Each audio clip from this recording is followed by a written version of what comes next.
7-8 ವರ್ಷಗಳಿಂದ ನೆನೆಗುದಿಗೆ ಬಿದ್ದಿದ್ದ ಇಂದ್ರಾಳಿ ರೈಲ್ವೆ ಸೇತುವೆ ಉದ್ಘಾಟನೆಗೊಂಡಿದ್ದನ್ನ ಉಡುಪಿಯ ಸಾಮಾಜಿಕ ಹೋರಾಟಗಾರ ನಿತ್ಯಾನಂದ ಒಳಕಾಡು ಸಂಭ್ರಮಿಸಿದ್ದಾರೆ.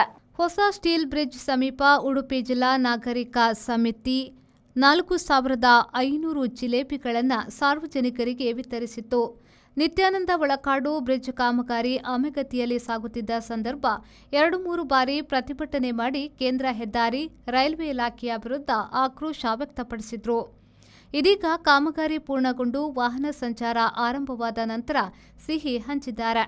ಉಡುಪಿ ಪೇಜಾವರ ಮಠಾಧೀಶ ಶ್ರೀ ವಿಶ್ವಪ್ರಸನ್ನ ತೀರ್ಥ ಸ್ವಾಮೀಜಿ ಈ ವಿಶೇಷ ಕಾರ್ಯಕ್ರಮಕ್ಕೆ ಚಾಲನೆಯನ್ನ ನೀಡಿದ್ರು. ಸಾರ್ವಜನಿಕರಿಗೆ, ವಿದ್ಯಾರ್ಥಿಗಳಿಗೆ, ಹೆದ್ದಾರಿಯಲ್ಲಿ ಓಡಾಡುವವರಿಗೆ ಜಿಲೇಬಿ ವಿತರಿಸಿದ್ರು. ರಾಷ್ಟ್ರೀಯ ಹೆದ್ದಾರಿ ಆಸುಪಾಸು ಸರ್ವಿಸ್ ರಸ್ತೆಯಾಗಬೇಕು, ಶಾಲೆಯ ಮಕ್ಕಳು ರಸ್ತೆ ದಾಟಲು ವ್ಯವಸ್ಥೆಗಳನ್ನು ಮಾಡಬೇಕು, ರೈಲ್ವೆ ನಿಲ್ದಾಣಕ್ಕೆ ಹೋಗುವ ಪ್ರಯಾಣಿಕರಿಗೆ ಬೇಕಾದ ಅನುಕೂಲಗಳನ್ನು ಇಲಾಖೆ ಮಾಡಬೇಕು ಎಂದು ಪೇಜಾವರ ಸ್ವಾಮೀಜಿಯವರು ಇದೇ ಸಂದರ್ಭದಲ್ಲಿ ಒತ್ತಾಯಿಸಿದರು. ಅದಕ್ಕೋಸ್ಕರ ನಾವು ಅಶ್ವತ್ಥವ ಮಾಡುವಂತಹ ಒಂದು ಹಿನ್ನೆಲೆಯಲ್ಲಿ ನಾವು ಇವತ್ತು ಸ್ವಾಮೀಜಿಯವರ ನೇತೃತ್ವದಲ್ಲೇ ಮಾಡಬೇಕು.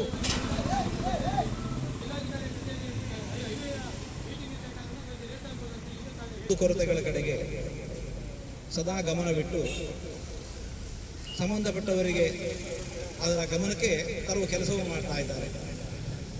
ವಿಶೇಷವಾಗಿ ನಮ್ಮ ನಿತ್ಯಾನಂದ ಒಳಕಾಡು ಅವರು ಆ ದಿಸೆಯಲ್ಲಿ ತುಂಬ ಶ್ರಮಿಸ್ತಾ ಇದ್ದಾರೆ.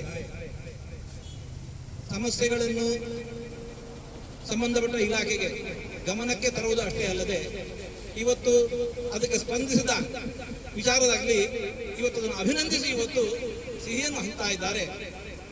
ಈಗ ತಾನೇ ನಾವು ಬರುವಾಗ ಕಂಡೆವು ಈ ಸುಂದರವಾದ ಮಾರ್ಗದ ನಿರ್ಮಾಣ ಆಗಿದೆ. ನಾವು ಕೂಡ ಸಂಬಂಧಪಟ್ಟ ಇಲಾಖೆಯನ್ನು ಅಭಿನಂದಿಸ್ತಾ ಇದ್ದೇವೆ. ಜೊತೆಗೆ ಇನ್ನೂ ಕೆಲವು ಸಣ್ಣ ಪುಟ್ಟ ಕೆಲವು ಕುಂದುಕೊರತೆಗಳು ನಾವು ಈಗ ತಾನೇ ಬರುವಾಗ ಕಂಡೆವು. ಪಕ್ಕದಲ್ಲಿ ಅನೇಕ ಶಿಕ್ಷಣ ಸಂಸ್ಥೆಗಳಿದ್ದಾವೆ. ವಿದ್ಯಾರ್ಥಿನಿಯರಿಗೆ ಅಲ್ಲಿಂದ ಈ ಕಡೆ ಕ್ರಾಸ್ ಆಗ್ಲಿಕ್ಕೆ, ಈ ಕಡೆ ರೈಲ್ವೆ ರೋಡ್ ಇದೆ, ಅಲ್ಲಿಂದ ಇಲ್ಲಿ ಕ್ರಾಸ್ ಆಗ್ಲಿಕ್ಕೆ ಈಗಲ್ಲಿ ಮೆಟ್ಲು ಕೂಡ ಇಲ್ಲ, ಮಕ್ಕಳು ಹಾರಿಕೊಂಡು ಬರ್ತಾ ಇದ್ದಾರೆ. ಅದು ಅಲ್ಲದೆ ಇಲ್ಲಿ ಎರಡೂ ಪಕ್ಕವೂ ಕೂಡ ವಾಹನಗಳು ನಿರಂತರವಾಗಿ ಓಡಾಡ್ತಾ ಇದ್ದಾವೆ.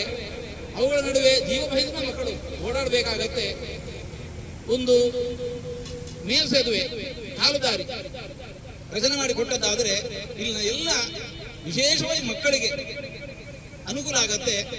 ಆ ಕೆಲಸವೂ ಕೂಡ ಮುಂದಿನ ದಿವಸಗಳಲ್ಲಿ ಬಹು ಬೇಗನೆ ನಡೆಯಲಿ ಎಂದು ನಾವು ಆಶಿಸ್ತಾ